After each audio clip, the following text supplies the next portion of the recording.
He divorced her and moved his new wife into her house. So, she sold it and left them homeless. Angela Monroe built her life brick by brick, with grit, patience, and unrelenting drive. By 38, she owned a cozy two-story home in a sunny, quiet neighborhood and ran a thriving catering business serving weddings, galas, and corporate events. Her home was her sanctuary, her hard-won peace, until Ethan Carter walked in. She met him at one of her events. Clean cut, smooth talking, and charming in a low-key way. Ethan had a soft southern drawl and eyes that lingered. For a woman who spent her life caring for others, Ethan's attention felt like sunlight after a long winter. Within 8 months, they were married at tea first. He was the perfect partner, bringing her late-night coffee during prep rushes, tossing around business ideas, and even helping with deliveries. Angela didn't mind that he didn't have a steady job. She was in love, and she believed in building a future together. But Ethan wasn't building anything. His ventures failed one after another, always someone else's fault.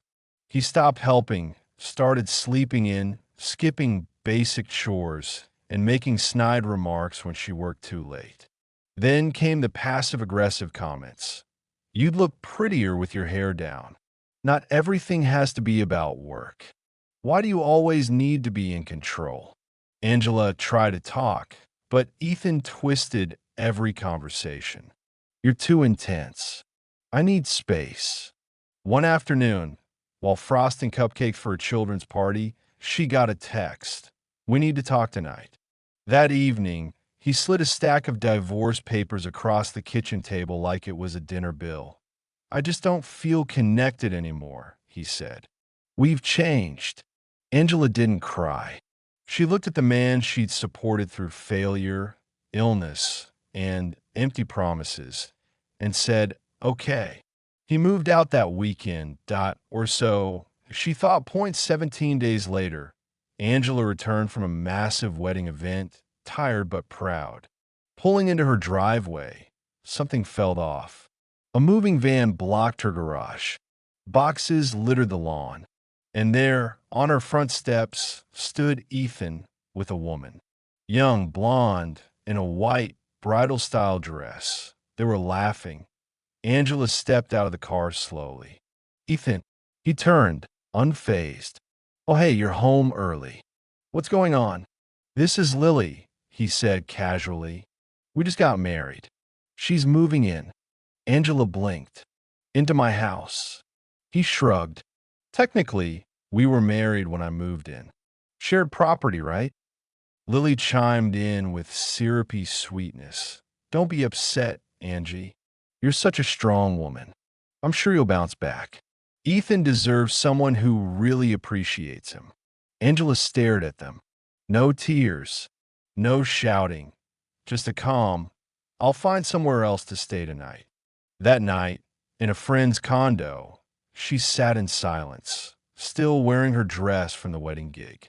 She pulled out her wedding photo album, stared for a moment, then pushed it aside. No more tears. No more confusion. She opened a drawer and pulled out her property documents. The house? Only her name was on the title. Ethan never paid a dime, but he thought she'd just walk away. He was wrong. Angela made 2 calls. One to her lawyer, one to her real estate agent, and no revenge posts. No dramatic texts. She moved in silence, the way power often does. Within 6 days, 2 serious buyers were on the table.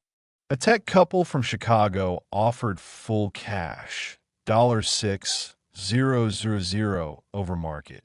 Angela took the deal, while Ethan played house, removing her art, installing beer taps, and redecorating with Lily for TikTok clout. Angela finalized everything. On the day the funds hit her account, her lawyer sent the eviction notice 24 hours. Non-negotiable. Ethan found the letter taped to the door. He thought it was junk mail. Then he read it. "What the hell is this?" he shouted. Lily read aloud. "New ownership. Vacate immediately. Failure to comply will result in legal action." Ethan called Angela. She didn't answer. He left voicemails. "Angela, this has to be a mistake. You didn't say you were selling. You can't do this. We were married." Angela played them on speaker as she filed her nails. Then she deleted them. That evening, a text from Lily lit up her phone.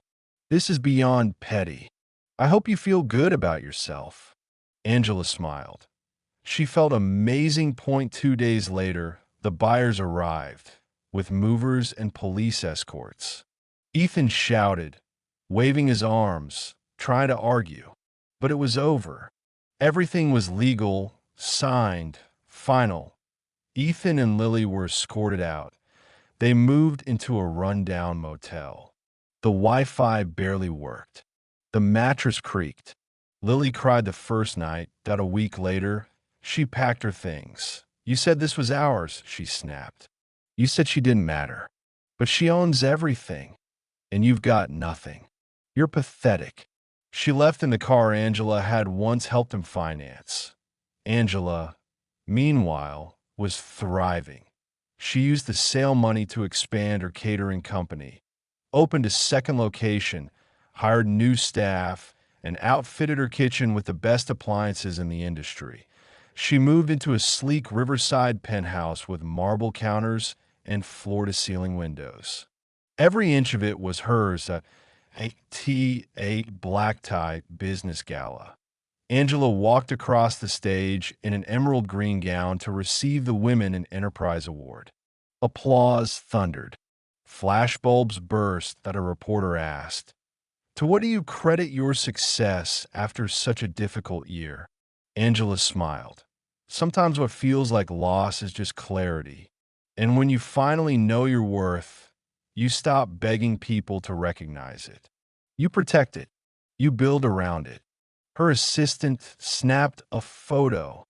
It went viral with a caption, "She lost a husband and found herself."